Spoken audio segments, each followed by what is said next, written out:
Need help understanding which cards in the deck might be fillers and which ones are going to be impactful? We can help with that. Hey everyone, Kel'varon here, and today we're going to be taking a look at some cards to hopefully get across some of the ways that I determine whether a card is worth putting into a deck based off of essentially what kind of characteristics they have, what they'll be able to do for the deck in terms of balance, in terms of making sure you fall under the DBS score that you need for whatever particular format you're trying to play in, and just understanding some of the basic concepts behind why certain cards are more impactful during the game than others. So we're going to be taking a look at a few different facets of cards. So first off, we're going to look at some vanillas, because I feel like that's a good place to start. It helps you understand essentially where we're going to be starting off. So to start, we've got some vanilla wonders here. We've got the Abyssal Sand Leviathan. You can see it's a 5-cost, 9-power wonder. It doesn't have the core requirement, and it also doesn't have any effect text. It just got some flavor text there at the bottom. And when you have the orbital link for Thalwind, this would be a 4-cost for 9. That seems like a pretty powerful stat line. If you look over here, we've got the Ethereal Enigmist. Same kind of deal. It's a boundless card. It's a 4-cost for 7 power. You can have up to 3 of them in a deck. And other than that, they're not exactly the most impressive cards when you look at them, but they are powerful. When you take a look at the cost to power levels on a lot of cards, you're going to notice that actually the vanilla wonders are the ones that have the highest power, or if certain cards have some sort of an effect that gives them additional power, they're usually pretty close in line with what these vanilla wonders have. And I'll pull up an example to kind of give you an idea. So here's the Dark Iron Fish. We've got a 4-power, 2-cost wonder. Again, Thalwind, and you can have up to 3 of them in a deck. And it's just a decent stat line. Once you get that orbital link out, it'll only cost you 1 energy. And to give you an example of something that would have a similar stat line, let's take a look at this Koi Scale. So the Koi Scale, it has 1 cost, it has 2 power, and on defense gets +2 this round. So we can see there that it's actually a little bit more efficient once the effect is in action, but it's a little bit cheaper because its base stat is 2 for power and 1 for cost versus 2 for cost and 4 for power. But once it gets buffed, it has the same power as that Dark Iron Fish.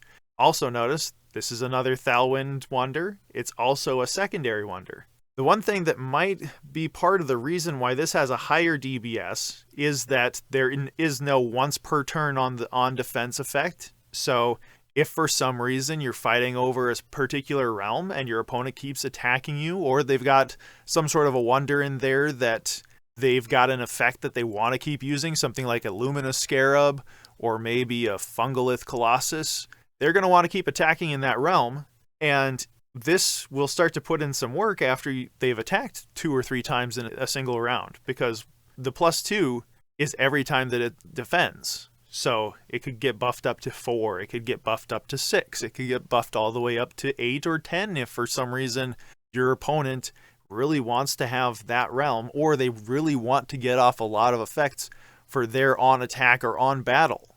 So some of those are worth having, characters like this that have the defensive ability, but others having that on attack or on battle makes a little bit more sense. So let's go over that real quick. So this is what I would call a reactive effect. This is something that you're going to be playing it in order to respond to something that your opponent does. Another reactive effect might be Carrionus Moth. So let's pull up the Carrionus Moth. We can keep the wonder. We don't need to keep the secondary. So the Carrionus Moth is another what I would call a reactive card. Enemy items in this realm are nullified. So more than likely you're not going to play you can play this out in case you're trying to get a stone in a realm that doesn't have an enemy wonder in it yet, and you don't have any other wonders to put into the realm. This is a good option for that because it's a body and you can fly it to a different realm if it makes sense. But that's another thing, is because this has flying, you can respond to what your opponent is doing. If they've got certain items that they play into certain realms, and this is in an adjacent realm, or you still have it in your hand, you can play it into the realm that they've got that card in. and it'll be able to nullify that effect, and it'll get you some additional value. A good option for this would be if your opponent has something like a Galactic Sovereign Throne. You can play this into that realm and it'll do a lot of work for you. So again, that's kind of a reactive ability for a card. Between that and the flying, you can see the reason why this is a 3-cost when it's only got 1 power. So that's where we're getting into some of these power level discrepancies, because this is a powerful effect, but it's not a super powerful wonder. So if somebody's running, again, just a Dark Iron Fish, they can beat this out in that realm and manage to keep the stone unless you're playing something else into that realm. So there's a bit of give and take with these different effects. Now let's look at something that's maybe a little bit more proactive. We're already in Patria, so let's take a look at Red Stooling Hunter, since I think that's a really good proactive effect. Because we were talking earlier, what might be attacking in the same realm as that Koi Scale? Well, this would be one great option to have as a proactive card, something that you're going to want to be using and do as much damage as you can with it while it's still around, before your opponent's able to play some sort of a response to it. So you can see, again, this is a 4-cost for 2 power, so that's flipped from what the Dark Iron Fish had. It had 2 cost and 4 power, but this has a great effect on battle, so that's anytime it attacks or defends, you're able to put 2 -1 counters on target wonder in this realm. So if you have this in the same realm as Koi Scale, you get to put 2 -1 counters on it. Now, you're attacking it, you're going to give it a +2, but the +2 only lasts for that round. So if you attack twice, you bump it up to 6 power, you put 4 -1 counters on it, and then once the end of the round comes, this round effect that's currently buffing the Koi Scale drops off, and the Red Stooling Hunter's -1 counters would kill it. This is honestly one of the better cards, and you can see that that's sort of being reflected a little bit in this DBS score here. You can see it's a 62. So even though this card is a secondary, you can still try to fit 3 of this card into your deck. If you can fit it, you're going to be running into some issues when you're trying to play in maybe a 750 or a 1000 DBS tier, and you've got 62 across, well, 3 copies of the same card. You'd be looking at 186 DBS value out of your potentially 750 or 1000. So it's going to be difficult to manage to fit it in. That's another way that these cards are being balanced, is you've got the DBS score, and honestly it's probably one of my favorite features within Wonders, is the ability for them to say, hey look, these cards, we understand that these cards can be abused if they have the right conditions, so we're going to make them less appealing to run in your deck, or if you are going to run in your deck, you're going to need to be playing around that by including some of these cards that maybe have a little bit lower DBS values, stuff like the Iggling Roch, where, yeah, it's a 3-cost for 6 power, but it doesn't do anything additional. It's just a big body. It's just going to sit on your board. It's going to do the work, but it's not going to be able to respond to anything outside of the scope of just a simple power contest. We're still in Patria. Why don't we take a look at Kaleth? Because I think Kaleth is a good example of the next topic that I'd like to cover, which is flexibility within a card. So you can see Kaleth's got a fairly reasonable stat line. It's not super overpowered, but it's not super underpowered. It's kind of right in the middle. You've got a 4-cost, 4 power. On play, you may tap or untap target item or land. Patria Link, harvest, gain 1 action.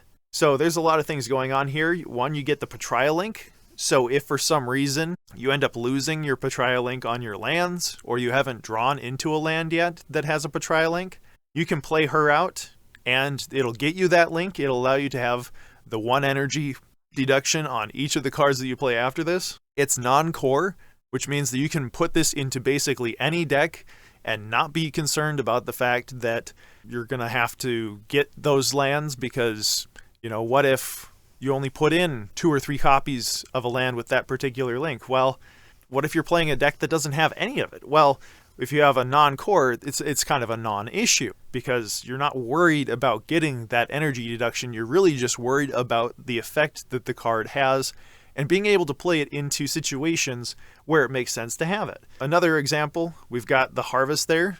So being able to get the action that you spend to play the card back, or if you're playing something like a reanimator deck where you're going to be pulling cards out of the abyss. Let's say you discarded the Kaleth, or your opponent already did something and blew up the Caliph. Maybe they played a Rend or a Sirocco Blast, something like that.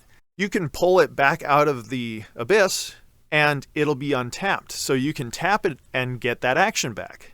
Now, the on play, that is specifically when it's being played from your hand or from a Seek effect, or potentially any future effects that might say when this effect is done, it's treated as if it's played from your hand. That would be an example is using Seek. But in this instance, we're looking at the tap and untap. Now it specifies items and lands, but the thing is, almost everybody's going to want to be tapping their lands. So you can either tap an opponent's land to use up their action that they would get back from tapping it, potentially two if it's something like an Indra's Citadel or a Twilight Marsh, or you can untap one of your own lands in order to get one or two actions out of it. Or some of the additional resources, things like the energy from Market of Lost Wonder. Or, I can't think of off the top of my head, but I know that there's one that gives a protector counter. I think it's one of the Sulfera lands. You can do that potentially multiple times. There's a lot of flexibility in that, like I was saying. That's kind of the beauty of a card like this, is that it fits into a lot of different situations, and it's also kind of fairly costed in terms of the DBS score. So it's not something that's going to be obscenely costed like that Red Stealing Hunter was, so it's going to be something you can fit into just about any deck, regardless of which tier it is. And there's a chance that this will get hit in one of the upcoming DBS rebalances, just because a lot of the people that were playing it at Worlds in Las Vegas seem to be running it. But I don't think that this is what you would consider an oppressive card. And to really kind of hammer home the concept of what an oppressive card would be and something that's, again, earned its very high DBS value is this Omnis Quantum. Now, I wouldn't say Omnis Quantum in and of itself is oppressive. I think it's mostly enabled due to some other cards that have been released in this set. So you can see here, 6 cost for 8 power. Ascend, pick odds or evens. Opponents can't play cards with that base cost this round. Ascend is intended to be a 7th round only effect, but you can see it's a primary wonder, so there's a chance you could be running 2 of it in your deck. It's got 8 power, which currently is able to be symbiosis by 2 different cards. You could do it with a Tearing Fire. You could either buff the Tearing Fire up to 8, or you could use the 2/1 counters that it gets to drop this to 6. I don't know why you would do that, unless for some reason there was a different wonder that you wanted to buff instead in, say, a different realm. And knowing that Omnis Quantum's going to get at least 1 Ascend in round 7 means that you can give up 2 power now in order to get the 4 power later. So that is an option, but I think that would be a very situational option, especially given the fact that you could also buff the Tearing Fire to 8, and then you'd have 2 different wonders that would be able to get a +4. You could also target this with the Plant Terror, and the Plant Terror would allow you to copy the effect and something else. Again, it allows you to prevent your opponent from playing odds or evens.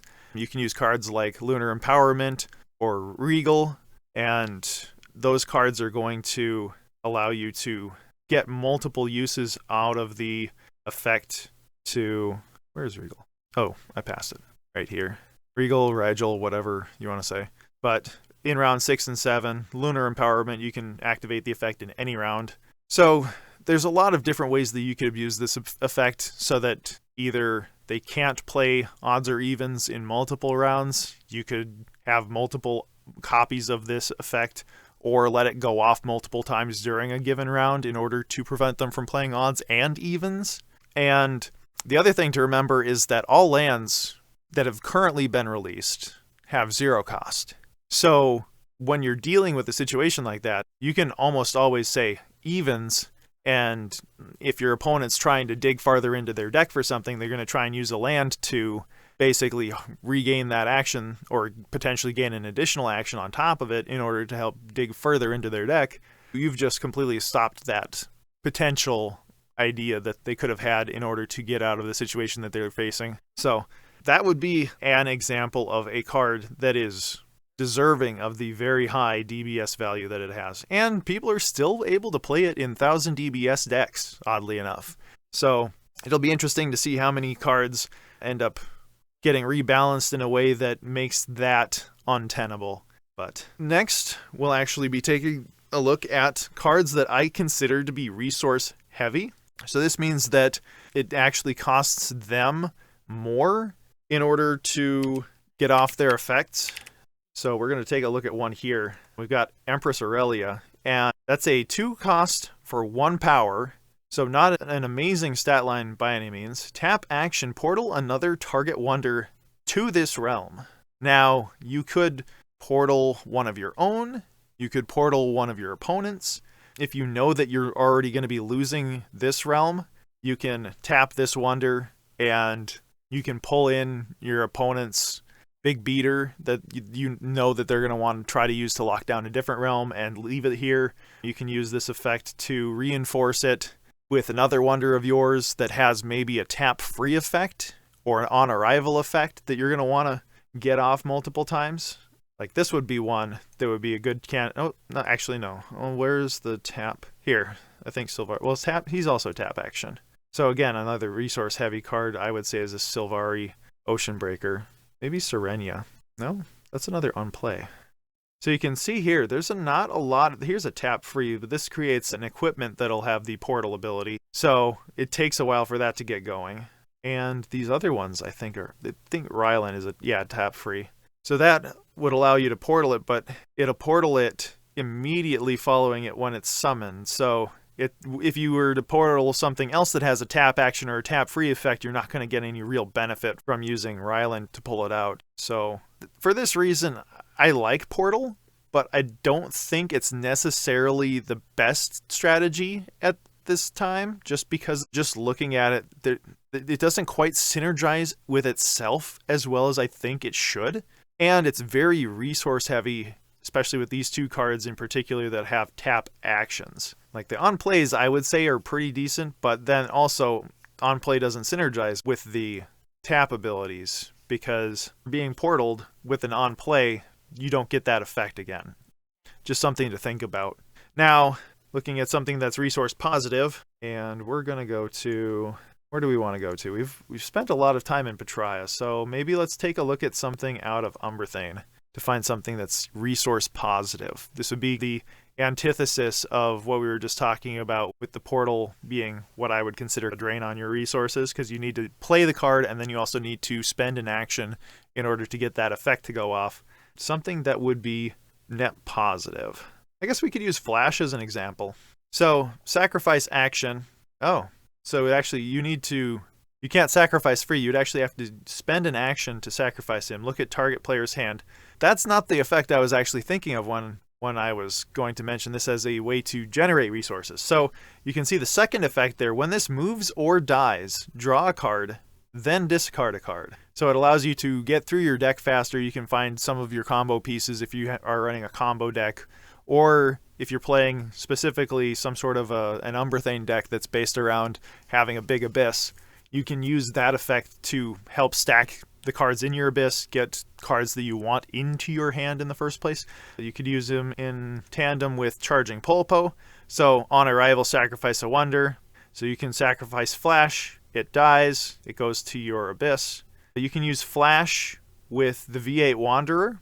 So once per turn, at the top of the turn, and whenever you play this on arrival, move target wonder you control to target realm, and then on round start, move target wonder you control to target realm. You can use a V8 Wanderer with Flash, and then once per round, you're drawing an additional card. So for the cost of 2 actions, one to play Flash and one to play the V8 Wanderer, well, on arrival, you're going to get effectively your action back from one of them by drawing the card. At the beginning of the next round, if your opponent hasn't gotten rid of this, then you can use moving Flash to gain an additional card draw, which gets you net neutral on the amount of resources that you've spent in terms of action economy.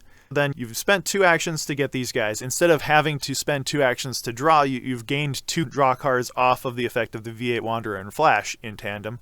And then you might get some additional benefits, like the fact that because now you didn't have to spend an action to draw, you can use an action to attack. You might have moved Flash into the realm that just opened because it's on round start, not on round end. So there's a new realm that's open.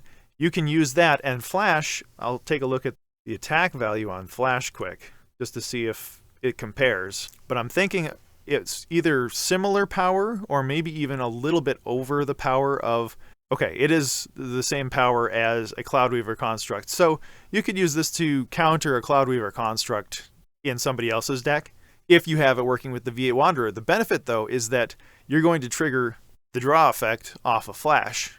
So there's just some flexibility there. And like I was saying, the idea behind this strategy would be to be resource positive, because when you can use effects over and over again, it makes it so that they're more valuable.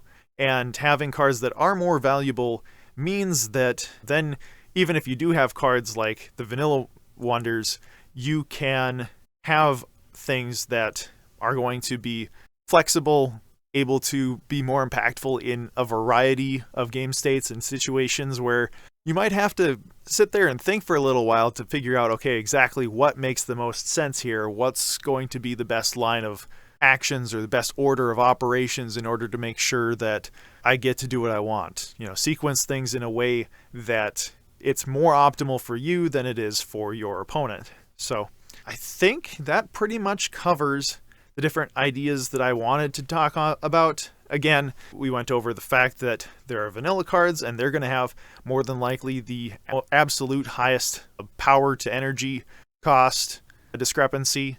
We talked about proactive effects, like the ones that allow you to get out in front of your opponent. They have reactive effects, stuff that is meant to be an answer to something that they do.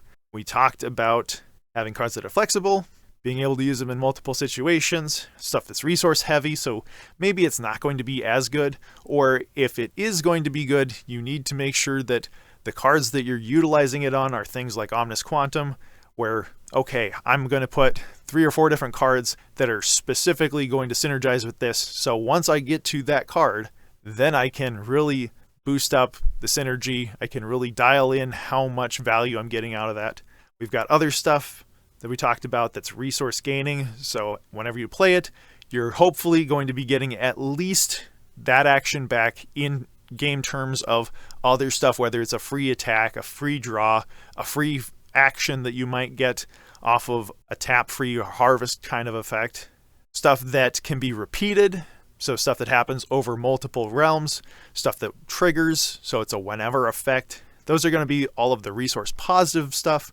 And then we have the DBS value to look at. You know, right now it's anywhere from a 1 DBS all the way up to a 100 DBS. And again, depending on if you're dealing with a 750 or if you're dealing with a 1250 or potentially even a Mortal, how that will impact what kind of decisions have to go into your deck building. So I hope this has been a helpful conversation for you guys. If there's any questions or things that you think that I might have missed, please let me know. I'd love to hear your thoughts. And till next time, I'll see you at the table.